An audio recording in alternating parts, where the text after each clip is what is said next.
ئەمڕۆ لە یادی ڕاپەڕین وەکو مامۆستای هونەر بە هاوکاری مامۆستایانی تر هەستین بە ئامادەکردن و پێشکەشکردنی پێشانگایەکی هونەری بۆ فێرخوازان بە خۆشحاڵیەوە ئەمڕۆ توانیمان چەند کارێکی جوانی فێرخوازان کۆ بکەینەوە دواتر بیبەخشن بە خێزانەکان.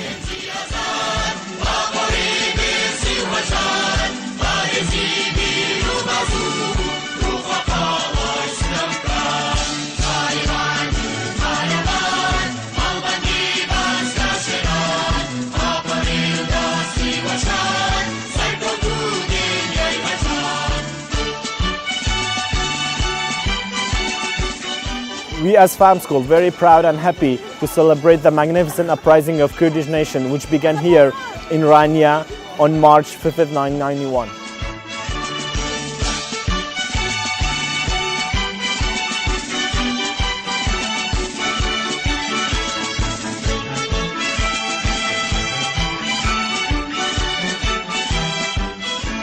ئەمڕۆ ڕۆژێکی مێژوویدا هەستان بەکردنەوەی پێشانگایەکی شێوەکاری و کاری دەستی. ئامانجمان لەم پێشانگایەوە بوو کە ئێمە ڕەحی بەخشین لە دوور منداڵەکاندا بچێنین بۆ کاردستێکە کردیانە پێشکەشی خێزانەکانیان بکەن و ئەو کەسێکە خۆشیان دەوێت و بۆی ئێمە بیسەلمێنین کە بەخشی لە فام